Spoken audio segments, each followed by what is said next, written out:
فذكر أركان الدين الثلاثة وما تفضي إليه من المعرفة الخاصة. Menyebutkan di dalamnya ini 3 rukun-rukun agama, yang 3, Islam, iman dan ihsan, yang membuahkan kepada buah yang keempat yang merupakan anugerah yang khusus. Alhamdulillah ala hadha al-fadl wa hadha at-tawfiq. Alhamdulillah yang telah memberikan anugerah ini kepada kita sekalian dan taufiknya atas kita semua. وعلى جمعنا في بيت من بيوته في بكرة هذا اليوم. Yang telah mengumpulkan kita di salah satu rumahnya Allah di pagi hari pada hari ini. ولقد قال نبينا صلى الله عليه وآله وصحبه وسلم بورك لأمتي في بكورها. Telah bersabda Nabi kita Nabi Muhammad sallallahu alaihi wasallam, Allah memberikan keberkahan kepada umatku di pagi hari mereka. ولقد كان يقول أبو الدرداء رضي الله تعالى عنه من رأى أن الغدو في طلب العلم ليس بجهاد فقد نقص في رأيه وعقله.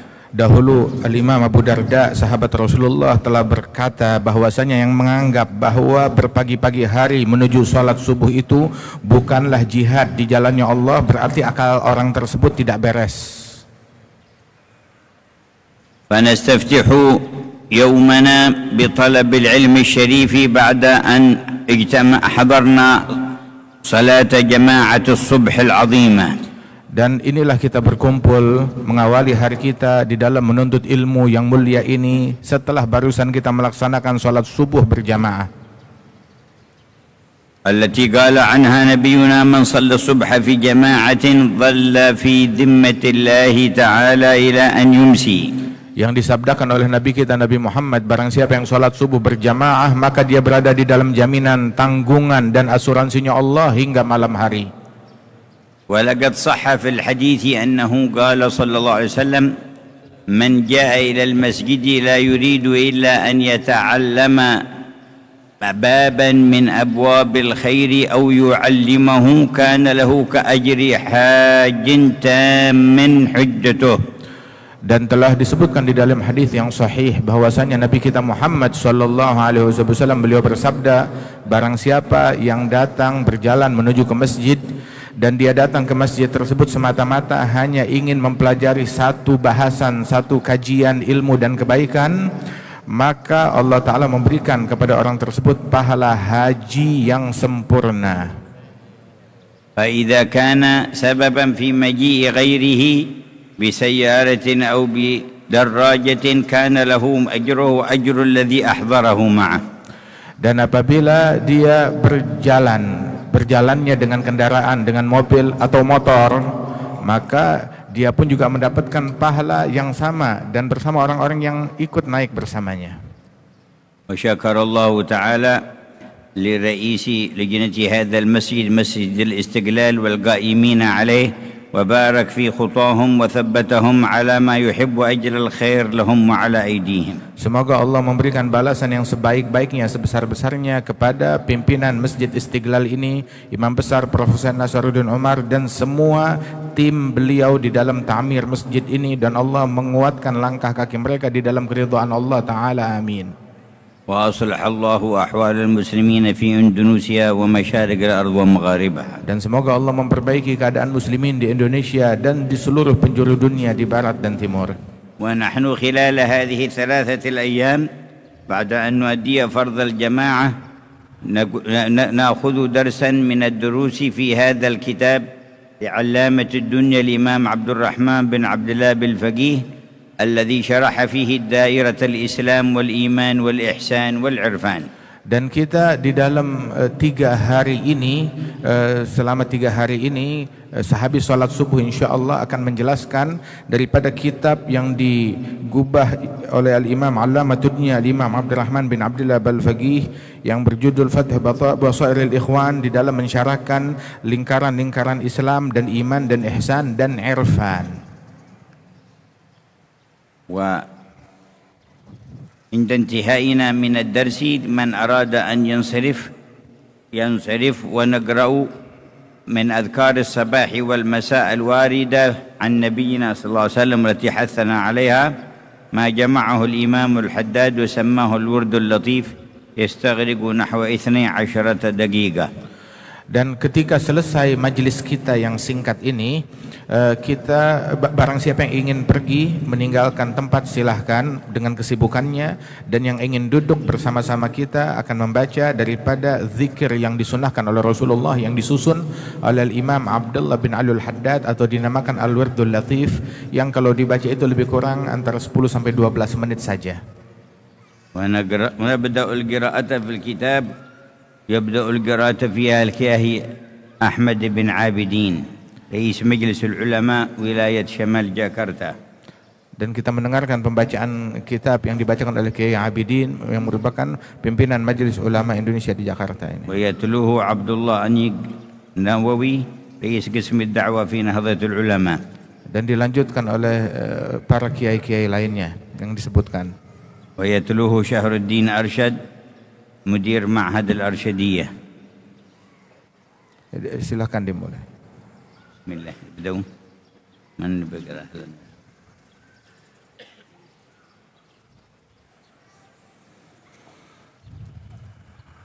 السلام عليكم ورحمة الله وبركاته. السلام ورحمة الله. الحمد لله والصلاة والسلام على رسول الله سيدنا محمد بن عبد الله وعلى آله وصحبه ومن تبعه على لا حول ولا قوة إلا بالله.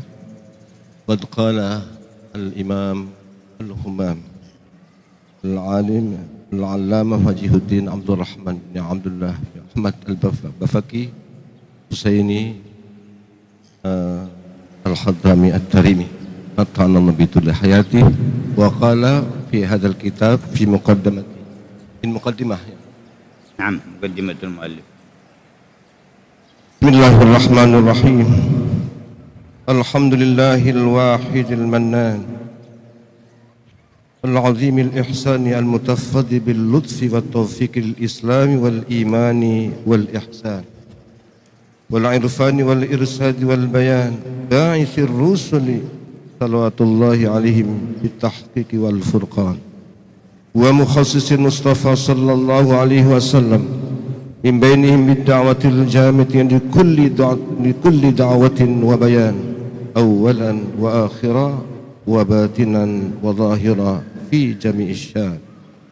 فأوضح الله تعالى به الطريق إليه في كل حال، وختم بدينه المحيط بكل نور وهدي جميع الأديان، صلى الله عليه وعلى آله نجوم الهدى وأصحابه مصابيح العلم والعرفان، وأتباعه بإحسان على منهج سنة ودلالة القرآن. فالقرآن حبل الله المتصل بالوحي الحق دائم الغد في كل زمان، فهو لكل شيء تبيان، وفي تفصيل كل علم وتأصيل كل حكم وبيان بأوضح برهان. والسنة الكريمة له أتم الشرح وبيان، فأغنى الله به هذه الأمة الأحمدية مع تبيين السنة المحمدية له، وفهم العلماء فيه وإرشادهم به إليه عن بعث الرسل وتنزيل ثاني. ولم تزل ملته صلى الله عليه وسلم الأحمدية وطريقته المحمدية ظاهرة بيضاء نقية عند كل ذي علم وإيمان، لا فترة فيها ولا ضلال ولا شبهة ولا إشكال ولا وهن ولا اختلال عند أهل المعرفة والإيقان، فلم يزل ودينه جديد. يبعث الله باللطف في كل قرن من يقوم له بالتجديد بإيضاح الحجج وإقامة البرهان، ويدعو إلى الله على بصيرة في شريعة وطريقة وحقيقة في دوائر الإسلام والإيمان والعلم والبيان والإحسان والعرفان.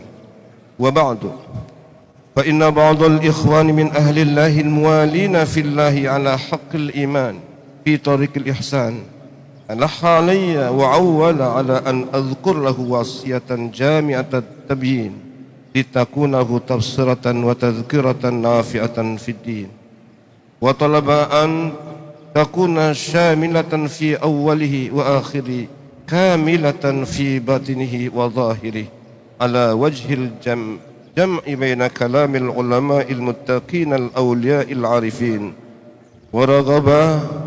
ورغب إلي فيما علمته من ذلك خبرته وصبرته وجربته من علم ويقين. أحسنتم، بارك الله فيكم. هذه مقدمة المؤلف لهذه الرسالة الوجيزة الجامعة للخيرات على صغر حجمها. Dan ini adalah mukaddimah dari penulis yang menggabungkan beragam daripada manfaat dan kebaikan walaupun singkat dan pendek. ذكر فيها تفضل الله تبارك وتعالى بالتوفيق للإسلام والإيمان والإحسان والعرفان. Dalam mukaddimah ini muallif menyebutkan tentang anugerah yang Allah Ta'ala berikan berupa taufik, berupa kelembutan, berupa taufik untuk Islam, untuk iman dan untuk ihsan. فذكر أركان الدين الثلاثة وما تفضي إليه من المعرفة الخاصة. Menyebutkan di dalamnya ini 3 rukun-rukun agama, yang 3, Islam, iman dan ihsan, yang membuahkan kepada buah yang keempat yang merupakan anugerah yang khusus. وسيبين لنا في هذا الكتاب ارتقاء المؤمن المتبع للنبي محمد صلى الله عليه وسلم بتحقق بحقائق الإسلام والإيمان بواسطة دائرة العلم والبيان إلى دائرة الإحسان، وإذا دخل في هذه الدوائر الثلاث أوصلته إلى دائرة المعرفة الخاصة بالرحمن جل جلاله.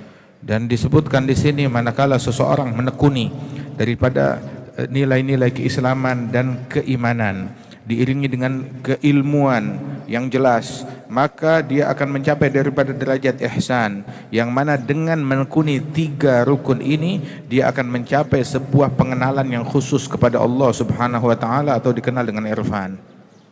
وذكر أن الله بعث المرسلين صلوات الله وسلامه عليهم بالتحقيق والفرقان لإرشاد الخلق وإنقاذهم من ورطات النفوس والأهواء، وأن تأخذهم شياطين الإنس والجن ليكونوا عبادا لله صالحين ظافرين بالخير في الدنيا آوين وراجعين إلى حقائق الفوز الأكبر في البرزخ ويوم القيامة ودار الكرامة. Dan disebutkan bahwasanya Allah mengutus para rasul untuk menyelamatkan manusia daripada kerancuan-kerancuan dan kebingungan dan kesesatan mereka, mengevakuasi mereka dari semua kejahatan-kejahatan tersebut yang terjadi pada akal, fikiran atau nafsu mereka, hingga mereka mencapai keberuntungan di dunia dan di akhirat, menempuh jalan hidayat dari Allah Subhanahu wa taala.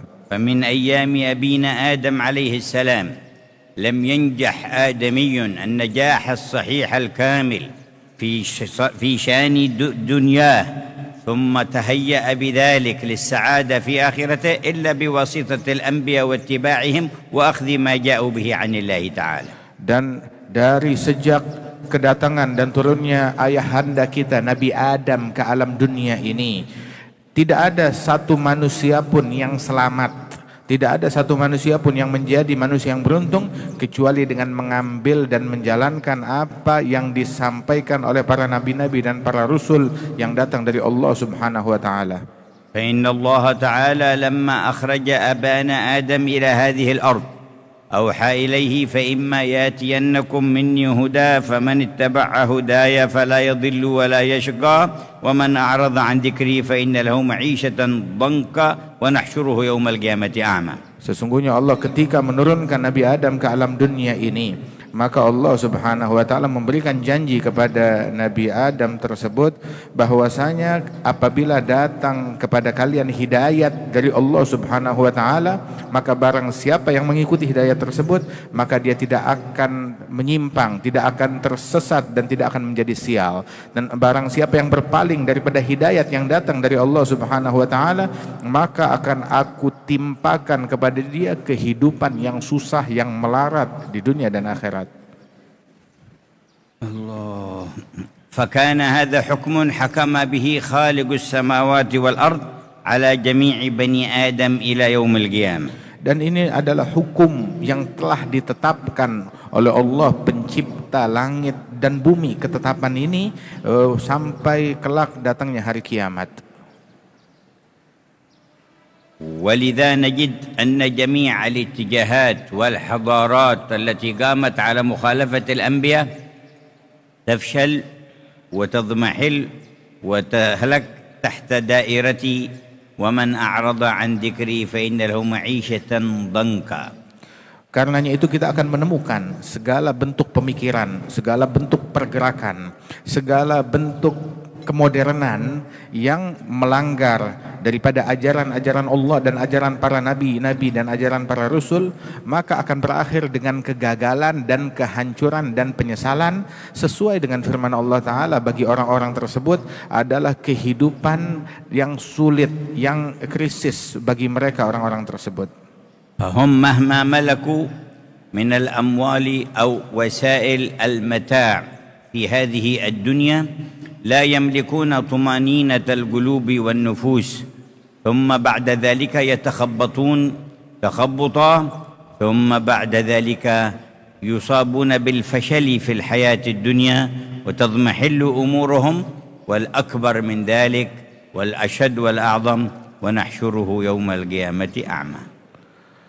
Dan mereka, orang-orang tersebut yang terbuai dengan itu semua, betapapun pencapaian yang mereka capai dari harta dan kekuasaan, maka tidak ada ketenangan bagi diri mereka, bagi jiwa dan sanubari mereka. Dan setelah itu mereka akan menjadi campur aduk, amalan mereka menjadi berantakan, usaha dan upaya mereka akan menjadi gagal total dan berakhir dengan kesia-siaan belaka, dan puncaknya adalah dikumpulkan di hari kiamat dalam keadaan sial, dalam keadaan buta.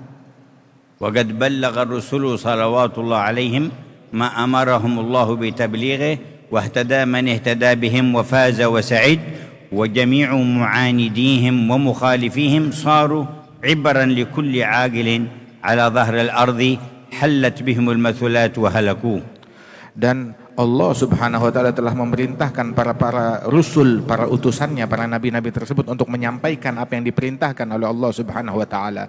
Dan barang siapa yang mengikuti, meneladani ajaran para nabi-nabi dan para rasul tersebut, dia akan beruntung dunia dan akhirat.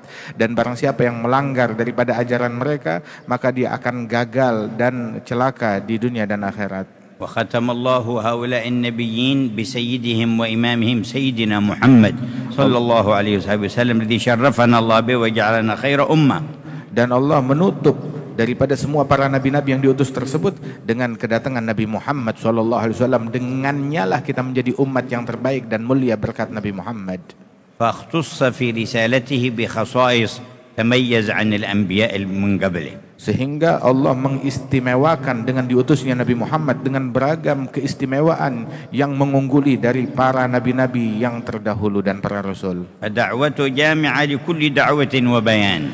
Ajaran dan dakwahnya Nabi Muhammad memadukan semua dakwah dan ajaran para nabi-nabi dan rasul. وكان النبي بعث إلى قوم خاصة ونبينا محمد بعث إلى جميع الإنس والجن إلى يوم القيامة. Apabila dahulu para nabi-nabi diutus hanya kepada kaumnya saja, namun Nabi kita Nabi Muhammad diutus kepada seluruh umat manusia di barat dan di timur, manusia dan jin. Qala ta'ala wa ma arsalnaka illa kaffatan lin-nasi basyiran wa nadhira. Dan Allah berfirman, tidaklah kami mengutus engkau wahai Nabi Muhammad melainkan kepada sekalian umat manusia, dan engkau memberikan kabar gembira dan peringatan kepada mereka semuanya. Wa qala tabarakal ladzi nazzala al-furqana ala 'abdihi liyakuna lil 'alamin nadhira. Dan Allah berfirman, maha suci Allah yang menurunkan Al-Qur'an kepada hambanya untuk membawa peringatan bagi alam semesta ini, semua manusia. Wa qala wa ma arsalnaka illa rahmatan lil 'alamin. Dan Allah berfirman, tidaklah kami mengutus engkau wahai Muhammad melainkan semata-mata rahmat bagi alamin, bagi alam semesta, manusia, jin dan manusia dan malaikat. Wa ma dama rabbu haula ajma'in al-alim bi kulli syai' arsalah fala budda an yakun fi risalatihi ma tahtajuhu haula ajma'un ila yaum al-qiyamah wa ma yus'iduhum. Dan apabila Allah pencipta semuanya mengirim Nabi Muhammad kepada semuanya, maknanya semua memerlukan kepada sesuatu yang dibawa oleh Nabi Muhammad SAW. فكانت تلك آية عظيمة وكيف بلغها في مدة 23 سنة وتممها وأكملها حتى لا يبقى جيل من الأجيال في وقت إلا وخيرهم وصلاحهم مبين من خلال هذه السنوات التي قضاها رسول الله وما بلغ فيها. Dan itu merupakan sebuah tanda yang sangat agung dari Allah Ta'ala di dalam risalah yang dibawa oleh Nabi Muhammad, yang menyampaikannya selama 23 tahun saja. 23 tahun menyampaikan risalah dan ajaran Allah Ta'ala, namun tidak ada satu pun yang luput dari penjelasan Nabi Muhammad. Bahkan tidak ada satu generasi pun hingga hari kiamat, melainkan Nabi Muhammad membawa penjelasan dan membawa solusi bagi setiap generasi, bagi setiap zaman tersebut. فكان هذا من أعظم معجزاته التي أيده الله سبحانه وتعالى بها، القدرة على البلاغ لما تحتاجه الأمة على مدى القرون إلى أن تقوم الساعة في المدة القصيرة. Dan ini merupakan sebuah mukjizat yang sangat hebat yang Allah berikan kepada Nabi Muhammad, yakni kemampuan untuk memberikan penyampaian kepada seluruh umat manusia hingga akhir zaman. Penyampaian tersebut tidak akan menjadi lapuk hingga akhir zaman, dan semuanya itu hanya disampaikan oleh Nabi Muhammad dalam kurun waktu 23 tahun, akan tetapi untuk selama-lamanya bagi umat manusia di seluruh dunia. وبين من هذه الحقيقة في قوله القرآن حبل الله المتصل بالوحي الحق الدائم الغضي في كل زمان. Dan dijelaskan di dalam kitab ini tadi dibacakan bahwasanya Al-Quran adalah tali penghubung kepada Allah Subhanahu wa Ta'ala, antara Allah dengan hamba-hambanya bagi setiap zaman. في هذا القرآن تفصيل كل علم وتأصيل كل حكم ما فرطنا في الكتاب من شيء. Dan di dalam Al-Quran ini adalah penjelasan dari semua ilmu, dan tidak ada apapun yang luput dari penjelasan yang ada di dalam Al-Quran. إن هذا القرآن يهدي للتي هي أقوم. Sesungguhnya Al-Quran ini memberikan hidayat kepada jalan yang paling lurus. وجعل الله السنة النبوية خير شرح لهذا القرآن وبيان. Dan Allah Ta'ala jadikan sunnahnya Nabi Muhammad sebaik-baiknya penjelasan dan tafsir terhadap Al-Quran ini. قال الله لنبيه لتبين للناس ما نزل إليهم. Allah berfirman kepada Nabi Muhammad untuk engkau memberikan penjelasan kepada semua manusia, penjelasan dari Al-Quran yang diturunkan kepadamu. فلا بد لكل مؤمن من اتصال خاص بالقرآن والسنة. Maka harus wajib setiap mukmin memiliki koneksi dan hubungan yang khusus dengan Al-Quran dan sunnahnya Nabi Muhammad. إيمانا ومحبة وتعظيما يشمل جميع المؤمنين. Dari sisi keimanan, dari sisi kecintaan, dan dari sisi pembelajaran, ini diharuskan atas setiap orang yang beriman. ودراسة وفهما وإدراكا وعملا يتفاوت فيها درجات المؤمنين. Dan di dalam mengkajinya, kemudian juga pemahamannya, dan juga menyelami apa yang di dalamnya tersebut, maka ini menjadi martabat yang berbeda-beda bagi setiap orang Islam dan orang beriman. والجوف الذي ليس فيه شيء من القرآن كالبيت الخرب.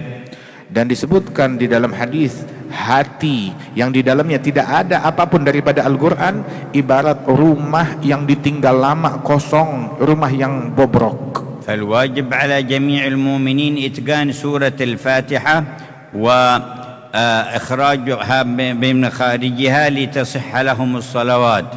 Dan wajib atas setiap mukminin menekuni bacaan Fatihah yang benar, sehingga makhraj huruf-hurufnya dia sampaikan sesuai yang diajarkan oleh para ulama.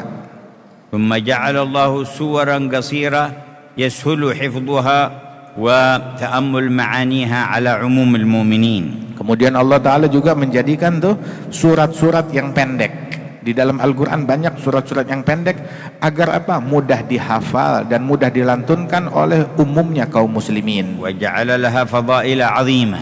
Dan Allah Ta'ala jadikan di dalam surat-surat tersebut fadilah-fadilah yang besar. فاتحة الكتاب تساوي في الثواب ثلثين للقرآن. Sebagaimana surat Al-Fatihah kalau dibaca, pahalanya itu sama seperti membaca 2/3 Al-Quran.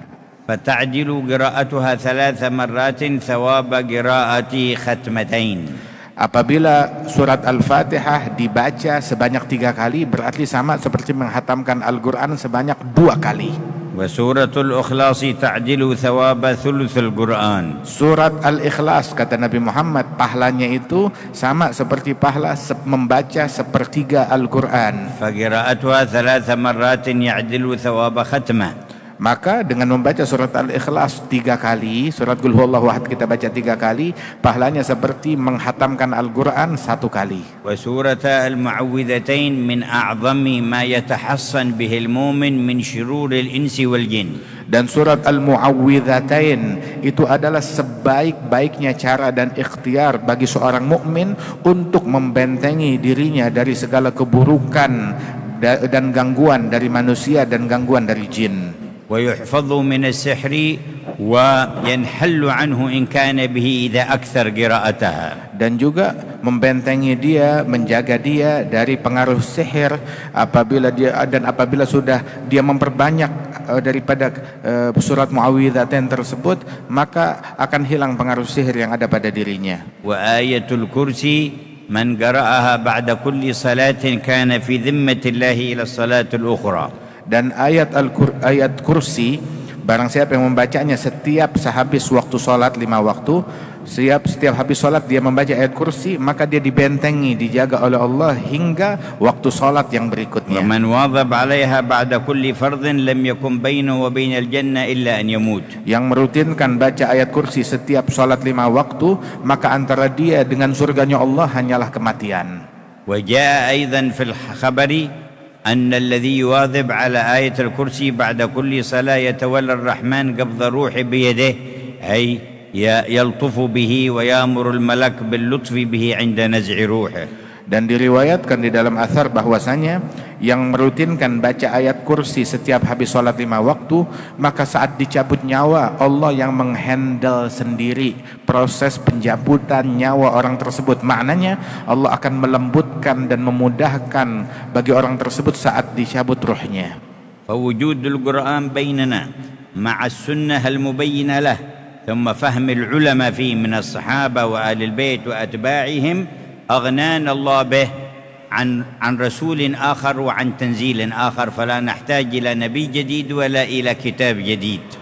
Maka keberadaan Al-Quran di tengah-tengah kita, dengan kita memperbaiki membacanya, menekuninya, mengamalkannya, dan memahami apa yang ada di dalamnya, dan keberadaan sunnah Nabi Muhammad SAW, maka ini cukup bagi kita hingga kita nggak memerlukan kepada kitab yang baru atau pedoman yang baru atau ajaran yang baru untuk memberikan kebaikan bagi kita sekalian. وفي كل قرن يبعث الله من يقوم لهذا الدين بالتجديد. Dan disebutkan setiap abad, di setiap zaman Allah Ta'ala akan mengutus di kalangan umat Nabi Muhammad di setiap abad itu seseorang mujaddid yang memperbaharui daripada agama Islam ini hingga orang makin bersemangat lagi. والقرن 100 سنة. Dan satu garan itu adalah 100 tahun atau satu abad. وقد جاءوا بطفل عند النبي صلى الله عليه وسلم يقرأ عليه فمسح عليه وقال يعيش هذا الغلام قرنا فعاش 100 سنة. Ada seorang anak kecil, bayi, dibawa ke hadapan Nabi Muhammad, kemudian dibacakan oleh Nabi Muhammad, diusap dadanya, kepalanya oleh Nabi, terus Nabi berkata, anak ini akan hidup garnan, yakni 1 abad, dan betul dia hidup usianya selama 100 tahun. وذكر معنى التجديد في هذا الدين ليس بشيء خارج عنه ولا بشيء جديد غير ما في الدين، ولكن بعث حقائق هذا الدين ووصل الناس بها من جديد. Dan disebutkan makna pembaharuan agama Islam ini. Pembaharuan agama Islam, tajdid agama ini bukan membawa sesuatu yang baru yang di luar daripada agama ini, bukan. Akan tetapi makna pembaharuan agama ini adalah membangkitkan di tengah-tengah masyarakat hakikat-hakikat agama yang lama dilupakan atau terkubur, dibangkitkan kembali dan memperbaharui pengetahuan orang-orang tersebut dan memperbaharui pengenalan mereka akan hakikat yang lama dilupakan tersebut. Al-mujaddidu yuwaddihul hujaj wa yuqimul burhan. Para mujaddid mereka menjelaskan hujjahnya Allah Ta'ala dan mendirikan Al-Quran di tengah-tengah masyarakat. Wa yad'u ila Allah ala basira. Dan mengajak manusia kepada Allah dengan basirah dan pemahaman yang benar. باستيعاب وشمول dengan isti'ab, pengenalan yang secara meliput secara detail di tengah-tengah masyarakat, في شريعة وطريقة وحقيقة di dalam ilmu syariah ataupun tariqah ataupun haqigah. والطريقة معناها الإحسان في تطبيق الشريعة. Dan makna tariqah, makna tarekat itu adalah berbuat ihsan dengan baik di dalam menjalankan syariat. والحقيقة هي الثمرة والنتيجة لمن أحسن في تنفيذ الشريعة فهي نتيجة الشريعة والطريقة. Adapun haqigah adalah sebuah buah yang dipetik bagi orang yang telah menekuni syariat dan hakikat dengan benar. Dia akan memetik buahnya adalah mendapatkan hakikat yang sebenarnya dari agama ini. فلا يتوصل إلى إلى إلى إلى إلى إلى الجبن والزبد إلا بواسطة اللبن. Sebagaimana seseorang tidak bisa sampai kepada intisari, ya misalkan tuh orang ingin mendapatkan keju, melainkan itu harus ada susunya dulu. فإذا مخض اللبن وأخذت صفوته استخرج منه بعد ذلك الزبد. Apabila susunya itu diolah dengan baik dan benar, maka akan keluar dari susu itu adalah seperti mentega, ataupun juga akan keluar dari susu tersebut adalah keju yang baik. ولا يمكن أخذ الجوهرة من البحر إلا بورود البحر. Dan dimisalkan juga oleh beliau, tidak dapat seseorang mengambil mutiara yang ada di laut, melainkan dia harus masuk ke dalam lautan untuk mencarinya. ولا يكفي مجرد الورود بل قوس بطريقة معينة وأسلوب مرتب حتى يصل إلى الجوهرة. Dan tidak cukup sekedar berendam di lautan, di air terus akan mendapatkan mutiara, enggak, tetapi ada cara menyelamnya. Kemana dia harus menyelam, kemudian juga kedalamannya kemana, begitu dengan cara tertentu agar dia juga selamat ketika menghasilkan mutiara-mutiara yang ada di dalam dasar lautan itu. فمدعي الطريقة بلا شريعة كذاب ومدعي الحقيقة بلا طريقة كذاب. Barang siapa yang mengklaim kalau dia memahami tarekat tanpa menjalankan syariat, maka itu adalah penipu yang menipu umat. Barang siapa yang mengklaim telah mencapai hakikat tanpa menjalankan tariqah dan syariat, maka dia juga adalah seorang penipu besar. ثم ذكر أن بعض الإخوان فلا طلب منه وصية جامعة يتجمع بين كلام العلماء المتقين والأولياء العارفين في أمر الدين كله فكتب هذه الوصية. Kemudian disebutkan bahwasanya beberapa sahabat dan murid-murid beliau meminta wasiat yang berkenaan dengan rukun-rukun agama tersebut, maka beliau pun menuliskan bagi mereka wasiat ini dan kitab yang ringkas ini bagi mereka. فالكل يقول بسم الله وليس على درجة واحدة. Semua orang berucap bismillah, tetapi derajatnya beda-beda. جاء بعض النساء في بغداد لبعض الصالحين بصينية ليكتب له فيها رقية، فكتب بسم الله فانكسرت الصينية، فجاءت بصينية أخرى كتب بسم الله فانكسرت، فجاءت بثالثة قال اسمعي لو جيتي بالصيانية البصرة، كان في البصرة، لو جيتي بصيانية البصرة كلها لانكسرت واحد بعد الثاني. أنا الآن في حال التحقق بسم الله، اذهبي لعند واحد ثاني يكتب لك وهو دون هذا الحال. Itu ada seorang yang minta dituliskan sebuah ruqyah kepada orang soleh yang ada di Baghdad di sana, yang ada di Basrah sana di Irak. Dia minta dituliskan sebuah tulisan Bismillah di sebuah wadah atau piring. Saat dituliskan itu Bismillah, baru ditulis Bismillah, tahu-tahu pecah lagi. Akhirnya dibawa lagi piring dan wadah yang lain, ditulis lagi, pecah lagi. Hingga akhirnya si orang soleh tersebut bilang, lebih baik kamu suruh orang lain yang ada di Basrah ini untuk menuliskannya. Kalau kamu bawakan saya semua piring, semua wadah yang ada di Basrah, semuanya bakalan pecah saat saya menulis Bismillah ini. Sebab dia saat menulisnya kelasnya udah beda, udah lain di dalam penghayatan makna yang ada di dalam.